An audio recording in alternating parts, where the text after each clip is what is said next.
All right, all right. Welcome, everybody. For those people who are with us live, or if you're watching the replay, greetings, courageous school leaders. Dr. Demia here.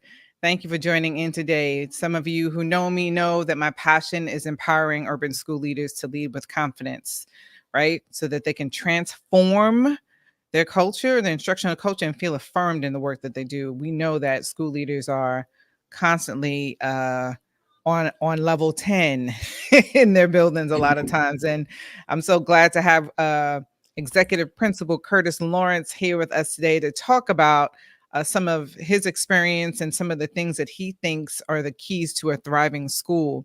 But before I move further with Curtis, I just want to say, to keep in mind that as we engage in this conversation, that the whole conversation really is about you leading courageously as a leader, right? I believe that Margaret Wheatley, when she states, that we have to be brave enough to have the conversations that matter, I'll add that we have to be courageous enough to create the disruption that's needed to change the current conditions in our public school system. And I'm so glad to have Principal Lawrence with us today. And so, welcome back, everyone. We're going to dive deep into one of the most critical yet overlooked aspects of school leadership, which is hiring staff, but not just for the classroom, for the entire community, which is something that Principal Lawrence holds close to his heart and mind. And I'm really thrilled to introduce him to you today. He's been a transformative leader. We've been in this space together for years now. And he's been transforming schools and building schools across state lines. And I'll let him introduce himself and tell us a little bit about what he has done. But I really appreciate the work that he does because his work goes beyond academics, right? His goal is to foster a true sense of belonging and purpose in the work, right? Because Curtis has been committed to creating these environments for decades, where the test scores are not the most important thing, right? They're important for other reasons, but they're not the most important thing. And Curtis understands that, knows that the whole individual is what is should be included in the when we're looking at the holistic child. So Curtis, please introduce yourself and some of the work that you have done. Let the audience get to know you a little more. Yeah, well, hello everyone. Curtis Lawrence. I've been in this thing called education a bit, about 25 years or so, and started my teaching career in New York City, in Harlem. Whoop, whoop. Yeah. That was mine. And actually, if I recall correctly, with Dr. Thomas, had introduced me to a thing called Teach for America at one point. And I called them and I remember getting accepted and they wanted to send me to Houston. And I was like, Houston, I'm from Brooklyn. I'm not going to Houston. And I was fortunate enough ultimately to land a job I was happy with up in Harlem teaching middle school. And so that's how I started my career. Currently, I'm a principal. I've been a principal in a couple of places, but right now I'm in Jacksonville, Florida. Um, Loving it up, except for when these hurricanes try to come through and stuff like that. Yeah, yeah. Yeah, Yeah. but And so can you tell us a little bit about some of the work that you've done across state lines? Because you've been in various states doing this work, turning around mhm. schools. And tell us a little bit for the people who don't know, because I even had to ask you what an executive principal is. Could you share that information with the folks? Yeah, absolutely. So, my current organization, executive principal means they give you two schools to run. They give you an elementary school and they give you a secondary school to run. So it can be a K-5 and a 6-8. It could be a K-5 and a 6-12. It's just a matter of how old the school is. And so executive principal, meaning you, instead of two principals, it's just you. And you run both schools. You have your assistant principals. You can have principals and residents that you're training, but you're responsible for the culture of both schools, right? And that's different for what it needs to look like for a first grader versus an Right. eighth grader, right? Absolutely. Hmm. And then you're responsible for the results in both schools. You're responsible for the hiring and the coaching and the developing. And so a school can be big, but I think when it's schools of different I can't age groups, right? Then you have to have you have to have two brains. What's good for the first grader, right? And then you have to be that first grader. Yes. Like, hello, can we sit like this? Awesome. Look how you're walking in such a right. So that's like Right. that's like your Right. one side, right? Then the middle school is like, didn't I say to get on that line? Right. Right. So Right. Yeah. Yeah. so Yes. it's two different things you have to be into that. But that's what the executive principal is. You just have that double responsibility there for two schools. And I guess it just helped you brush up on your code switching too, huh? Yeah, help me. Yeah. Woo. Well, thank you so much for being here. Let's dive right into the topic for today. So, Absolutely. you've been a strong advocate for developing cultural systems across entire schools, not just within classrooms. Can you share why it's important for schools to focus on hiring staff who are committed to the community as a whole and not just the classroom? And how does building these systems help both students and the staff believe in the power of relationships, right? Not just the data. I know that was a mouthful, but share your thoughts. Yeah, no problem. Yeah, so first, I'm a believer in this whole child, right? I'm a strong advocate for preparing students to be successful in college, and having been in this game for a while, and having sons in college now, and looking at what they're looking for. Hmm. They're just not looking for a kid with grades, right? What else do you do? What else do you bring to the Yeah. table? How else are Yeah. you going to enhance our college community? Yeah. So if that's what we're preparing many of them for, to go into that, then we have to develop them at the younger stages, for that. And so therefore, when you are hiring, you have to hire for what you want to build. Right. And I think you have to be able to look at who are you as a principal to be able to develop a strong teacher who can do academics. Right.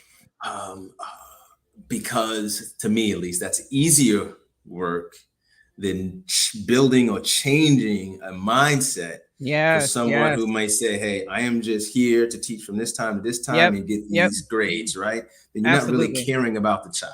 And when you Yep. don't care about the child, especially in middle or high school, you don't have that relationship, they're going to give you the business, Oh yeah. right?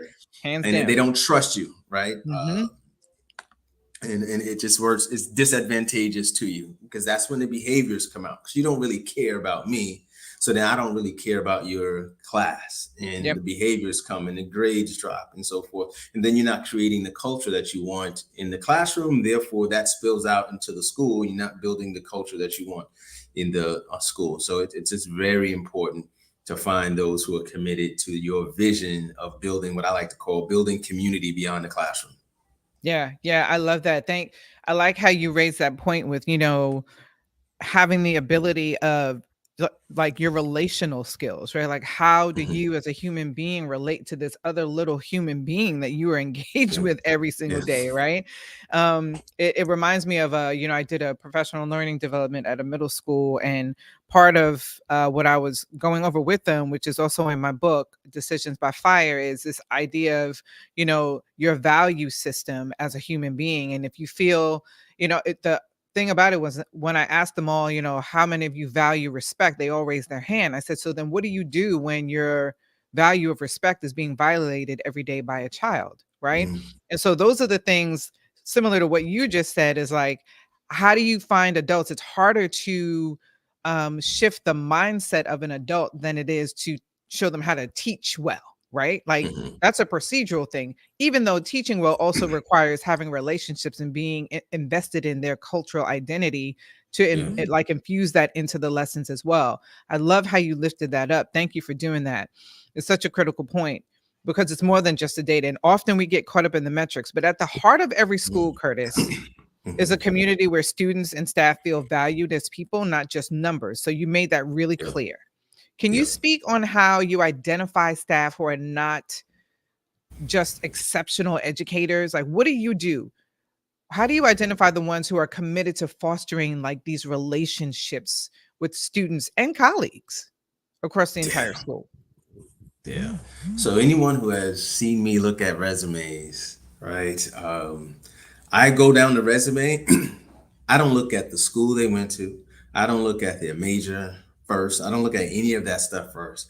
I look for all the extra stuff. Like if you're right out of college, maybe you were in a fraternity or sorority, right? So, hey, to me, that says you're service minded, right? You want Mhm. to do service. You believe in community. All right. So maybe it says that you were president of your chess club. Ooh, that means you're going to bring something else to the Right. table Yeah. Yeah. for my students, right? You played sports, so then you know about team, which means you may likely want to be a coach or an assistant coach for my team here at the school. So that's the first thing that I do. I look for all the extra stuff that you do, and if that's not there, I take the resume, I shift it over, Right. and that could be the teacher, that could be the highest performing teacher in the nation when it comes to academics. But that's not someone that's going to interest me because they don't do anything else. When the bell rings, they leave, and that's not what I want at the Yep. school. And Yep. so that is the key thing that I do to identify who I'm looking for to be in my school. And then of course, I do look at, oh, this person was a political science major, so that'll match with me teaching history or teaching civics. I'll do that stuff, of course, but I look for everything else. And then when I interview them, besides the stated questions I have to ask, I always, hey, so I was looking here on your resume, and it said that you organized this voter registration on your campus. Tell me a little bit. How did you organize that?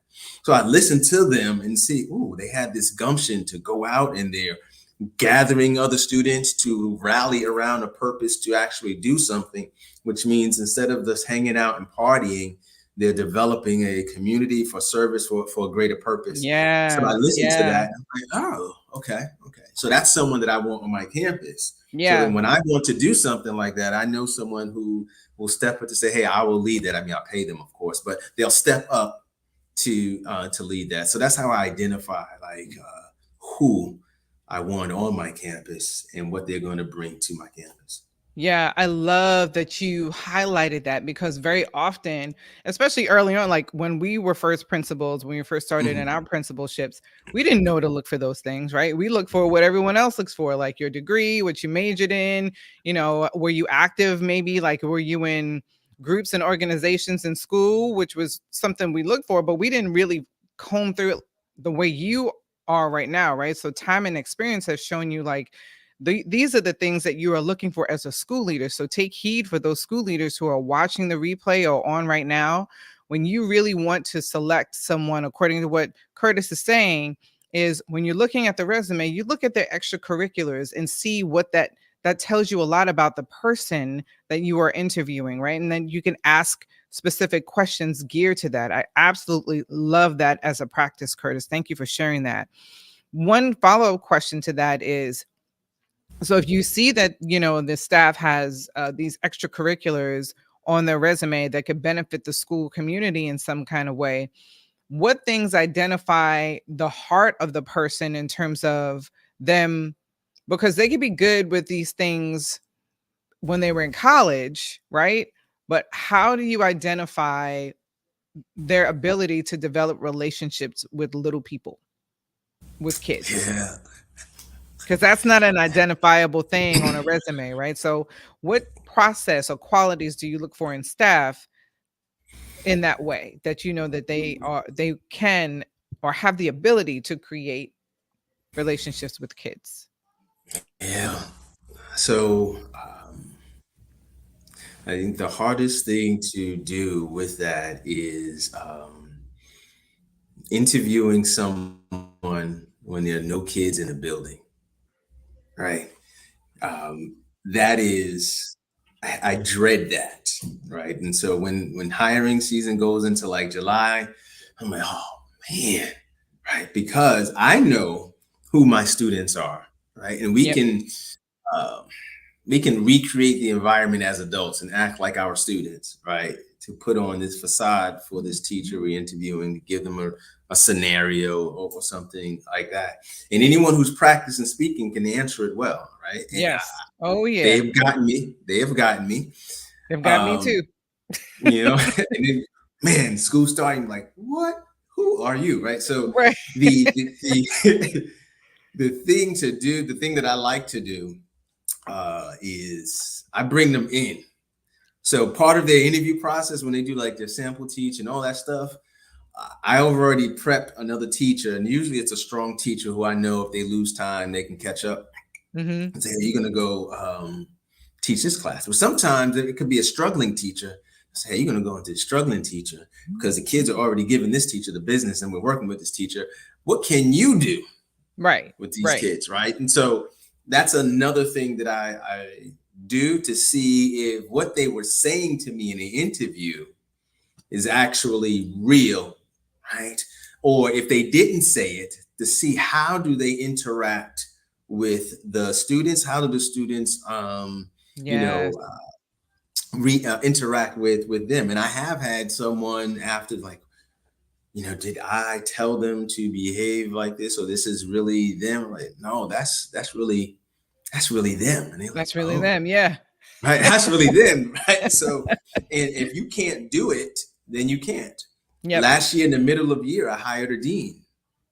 I would say when he started that next week, he had the kids eating out of his hand. Why? He knew how to build those relationships. Right. Yep. Right. Yep. And so kids gravitate to that. So I put the adults in the scenario to actually with the kids to see how they interact with them, Yeah. to see if what they're saying is true. And if I don't have that, I do try to, I don't know, I try to scare them, if you will.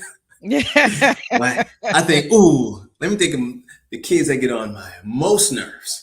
And I'm gonna say, you're gonna have a class full of these. I'm gonna describe this. Like, Right. what are you going to do with this? You're gonna say this girl, she's gonna give you this business. She's gonna say this to you. These words are gonna come out of their mouth. Right. What do Right. you do? Right. And so if they don't really have it, even if they're a new teacher still has something in them on building relationships. Mm-hmm. So if I don't hear that from them, then either the interview is ended in a shorter period of time. Yeah. Yeah. Or at the end of it, they get that email a couple of days later. Thank you for Yeah. Yeah. interviewing with us. We have Yep. many candidates. Yeah. So, I hear you. I hear you. That segues absolutely. really, really nicely into the next question. But before I get to that, I just wanted to share with you that the process that you use is one that I used to use as well. But what I also used to do was I would take a survey from the class about the Mhm, person who is actually in the room doing the model lesson or the teaching, just to get mhm, some student feedback, right? Because kids yeah, are very intuitive, right? They know, mhm.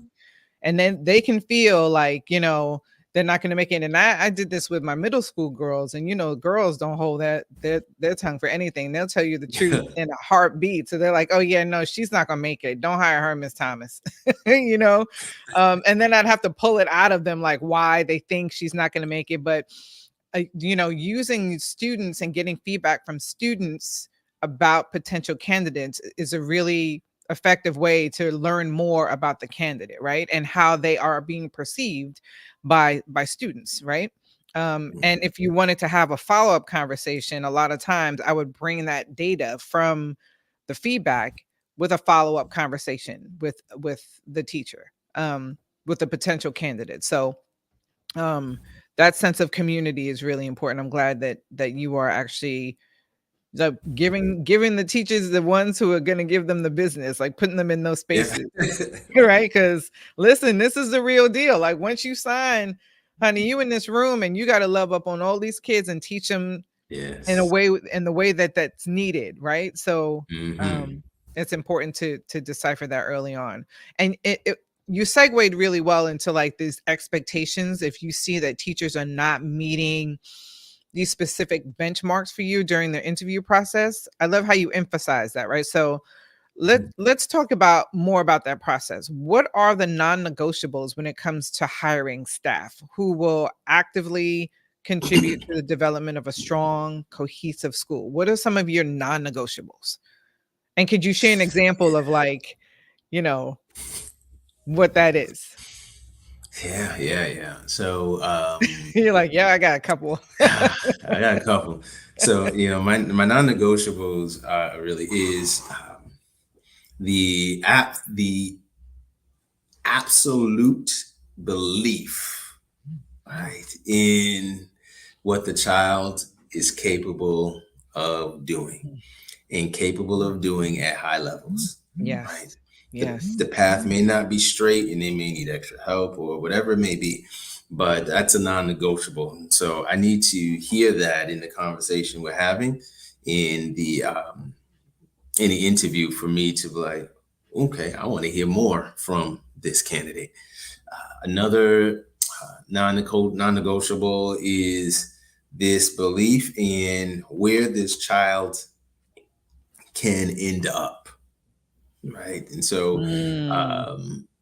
and what would it take to get a scholar middle school, 4 years below grade level, on grade level, successful enough on trajectory to enter a 4-year college or university? Like, what will it take? So that's a non-negotiable for me to hear that from them. Mm-hmm. In the interview, to know that they can. And then, of course, what I shared a little bit earlier is non-negotiable is what else do you bring to the table besides just your knowledge to impart. So those are like the big three that I'm looking for, because it'll tell me about their mindset. It'll tell me about their belief in kids. It'll tell me about what extra step they're willing to go to make sure the school and the students are successful. So those are my big non-negotiables. Yeah. Jack, for an example, right? So if I hear a candidate say, well, depending upon where they are in their levels, based on their grade, college may not be for everyone. Interview's over. Yeah. Like, I'm gonna skip that's definitely sections. a red flag. Yeah. I'm going to the end. Any other Yeah. questions you have for me? Right. Yep. So that's a flag. And I've heard that. Oh yeah. Before. And so that's like, you have to go. This is not the place for you. When I hear things like, well, do you have a dean? Do you suspend kids? Yes, and stuff like that. Yep. That's a flag, for me. Yeah. Right. Yeah. Now, because now I've had those, because they were like, well, because in my class this is gonna happen, and if they don't do this, then they're out of here. Right. Yeah. They're out of my class. So, and some are really, really proud to say that. And so since I'm trying to keep them in class to get them to where they got to go, that's another example of a flag I've heard in interviews where I've had to cut it short.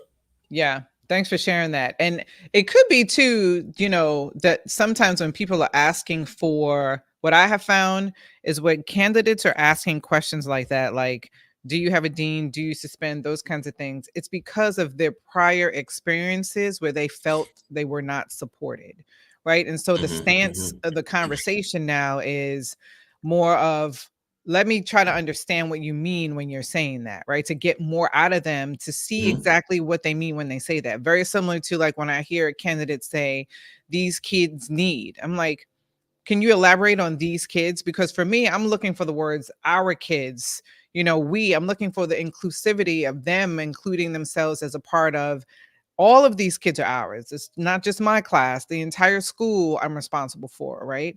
And so when I hear things like that in an interview, I'm always asking to probe a little more, like, could you elaborate on what you mean by these kids? Or can you elaborate on what you mean by having, a dean, or asking about suspension? I'd like to understand where those questions are coming from, right? Because it could come from a place of, I just really need support right? Like maybe it's not that extreme thing. Maybe it's just they want to make sure that they have a support system in place, you know? Yeah, so Um, I've seen that as well when the one thing I've learned is if sometimes if you let people talk, they'll talk themselves into the answer that you need to hear, whether good or bad. Absolutely. Right. And so I've had two. I had two of the same. I have one I've hired and one I have not hired that asked about a dean and suspension. Um, and I'll just turn it around on them to talk to me more. And I was like, hey, we got kids here who will give you the business and who may need a 3-day weekend or something like that. Spend some time with loved ones at home. And so we do have that here. How do you deal with behavior in your Right. class? So Right. I'll go that way. And so if I hear at that point, well, they do this, they're out of here, then you're asking about a dean for a suspension so you don't have to try to deal or build relationships, right? If I hear in that question, well, what I have is first their seat is going to move, then I'm going to talk to them, then I'm going to do this. I'm going to have a lunch detention with them so I can spend time with them to see what's going on. Right. I'm Yeah. hearing that. Then what you're asking for is like, I'm doing all these things, but I don't have anyone else to help me. So those two answers will tell me what I need to say, hey, this is someone that I can have here, or this is someone I cannot. Yeah, for sure. So it's when we talked about non-negotiables, it's not just hearing it and cutting it off, it's allowing them to speak. But again, it's also when you hear things and the way they say things, you're like, oh yeah, no. Mm-hmm. Mm-hmm. Yeah.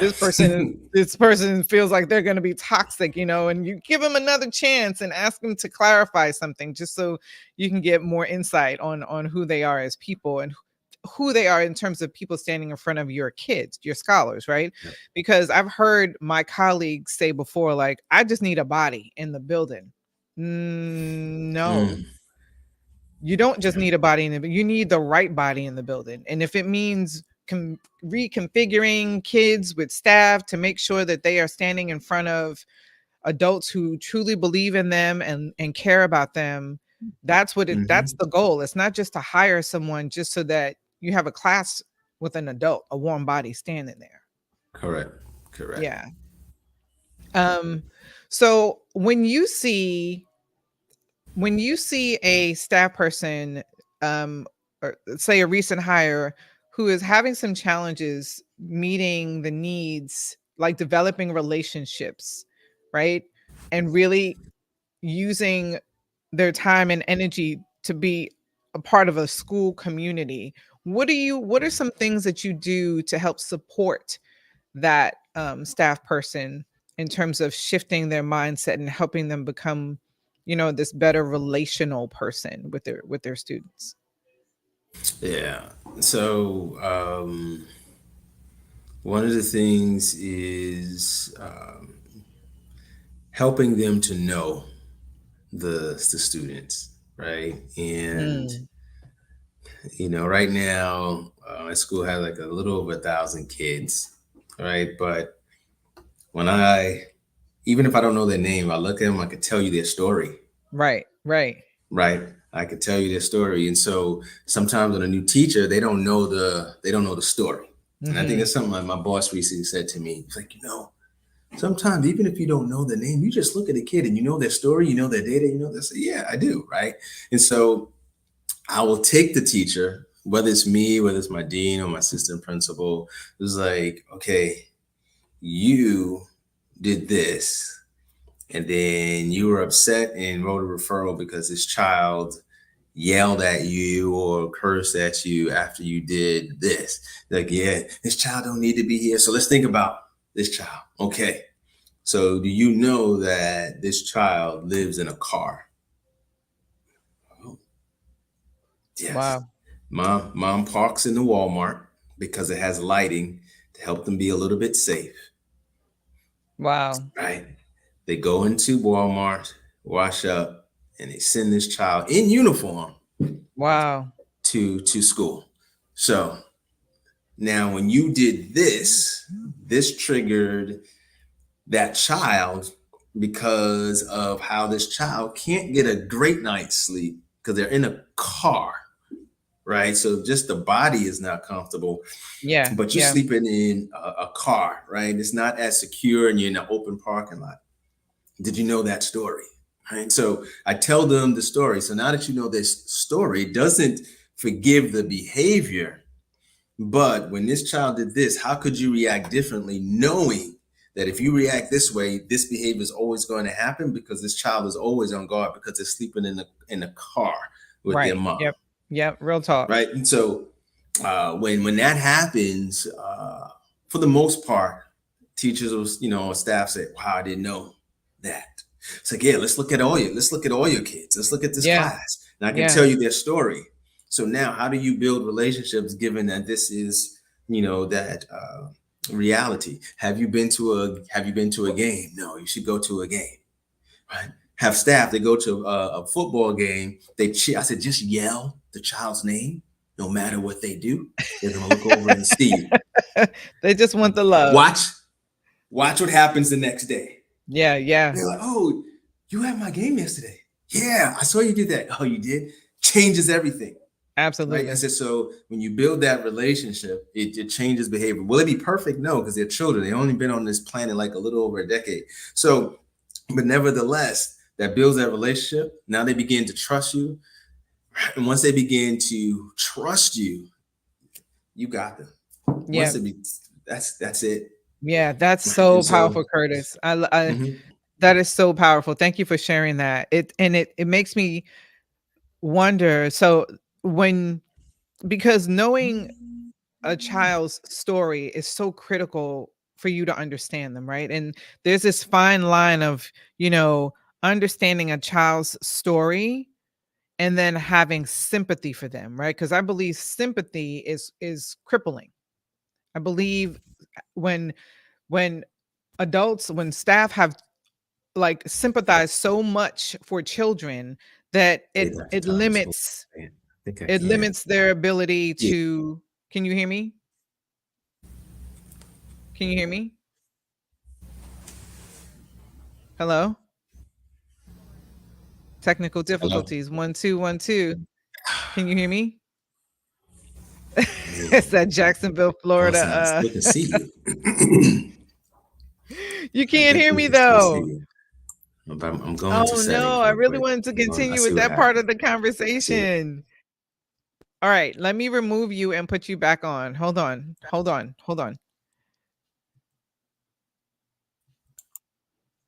Can you hear me now? Did that help? Yeah, it helped. Okay, I'm back. Awesome. So what I was saying was, you telling students stories is absolutely powerful, and all staff need to know their students' stories if they want to reach them. Thank you, Michael, that you can hear us. It's really important that staff know the students' stories so that they can reach them effectively, right? There is a fine line though, and I'm sure you've seen this as well, is that sometimes the stories of our scholars are so dire that some adults feel this overwhelming sense of sympathy to the point where it's crippling, where they limit the expectations that they have for kids because they feel sorry that the students are living in that condition, which is fine to feel sorry. But when it comes to a point where you are making, I don't want to say excuses, but you are not holding the student, not pushing the student where they should be, and in the most loving way possible, right? And because there is a line where I have had to have conversations with staff around like, okay, I understand that that scholar experienced this last night, but you letting that scholar sleep all day in class is not helping the scholar. Right? This is the crippling part that I'm talking about. How do you navigate? I guess let me backtrack. One, it's a two-part question. One, the background stories. How do your staff know about these background stories at the beginning of the year? Is this something that you share, and instead of just putting up numbers, you're actually putting faces to the data so that staff are familiar with their stories? And then two, that original question I asked is, how do you draw the line? How do you see staff in understanding like this sympathy, this overwhelming sense of sympathy that I have is actually crippling this child? Yeah. So, um, in the beginning, like in the beginning of the year, I may not necessarily, to avoid that in the beginning, say, oh, look at this face. Did you know that this child is this? Right. Mhm. But knowing the data, I would say, hey, out of our 1,000 students, X% is this, and the majority of this percent are in these grades, so that Mhm. you have them, right? So they know, okay, so this is the reality of some of our kids, especially if Right. I've done home visits, right? Because I've done some home visits. I'm like, oh, how does this child make it to school every day, Right. Yep. right? Yep. And still get a level 4 or level 5 at the Yep. highest. And so let them know that. I've also done presentations of where I've taken not pictures of their houses, but like pictures off of Zillow of the houses in that neighborhood Right. and the low value they had compared to some of the places that the staff may live, Live. right? And so Wow. that way they're able to see who their kids are and where they are Yeah. living. Yeah, that's Now, powerful. I'll show Mhm. them, yeah, because they have to see it. And I'll show them the academic data. I'll show them academic. They say, hey, look, we're everyone. That's a dangerous part too. I'll say, hey, look, we're A-rated school, but these are the kids that we have. Right? Mhm. These are the kids living in cars. These are kids who came at level ones and 3 years behind to us. So it's a matter of what we do to to get there. And what are some of those things that we need to do? Why do I harp on having certain things be consistent?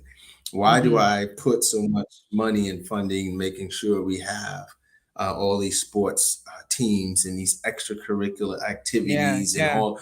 Why do I do that? So I think that is what I put up in the beginning in the front.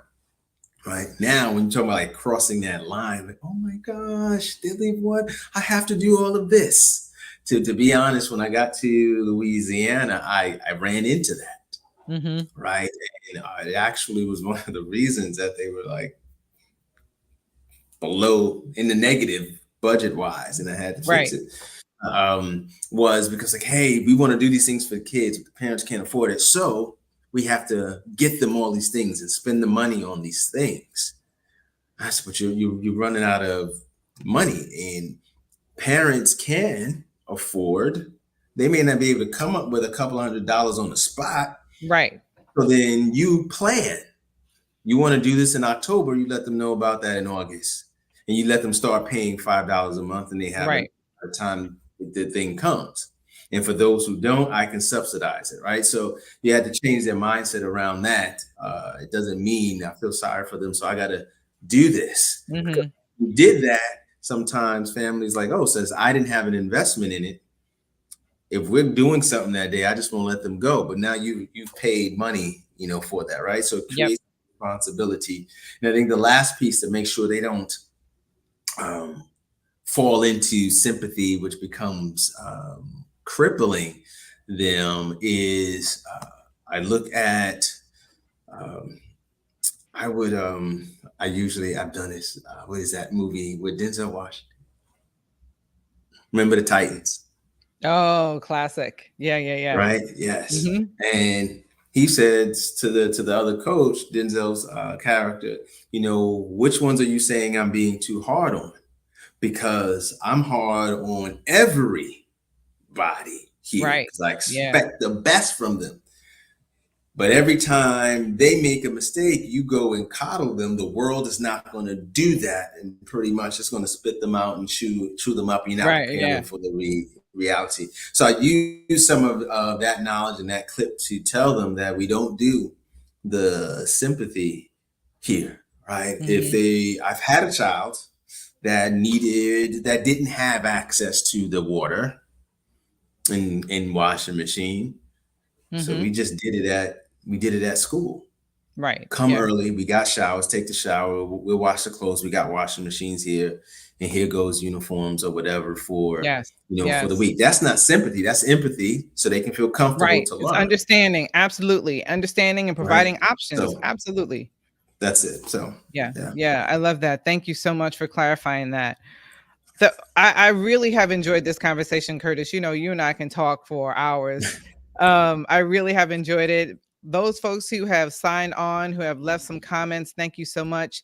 If you're watching the replay, please share your thoughts. We'd love to hear your thoughts around this topic, and we would love to continue the conversation, but we're already at 40 minutes and I want to wrap us up. So Curtis, thank you so much for sharing your experience and insights. It's so clear that building a community beyond the classroom is one of the most effective ways to create an environment where students can thrive, right? And both academically and personally.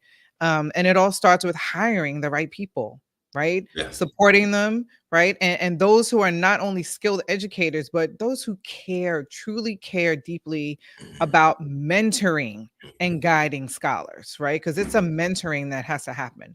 So for everyone watching, if you found today's conversation valuable, I invite you to dive deeper into some of these strategies in my upcoming webinar on October 30th. I'll put the link in the comments below. We'll be covering some holistic leadership strategies, how to apply some of these principles and create a stronger community to boost student outcomes. And so I'll put the information in the link. Michael Goodman said, "Thank you, Brother Curtis." So thanks for signing on, everyone. I appreciate all of your comments and for you watching. And Curtis, I appreciate you so much. We have to do this again in the springtime or maybe even before that. I'd love to continue the conversation with you. You know how we used to do in college when we were on the radio together. So we can do it here too. So I truly appreciate your time. Hang on, don't go away. For everybody else, have a fantastic day.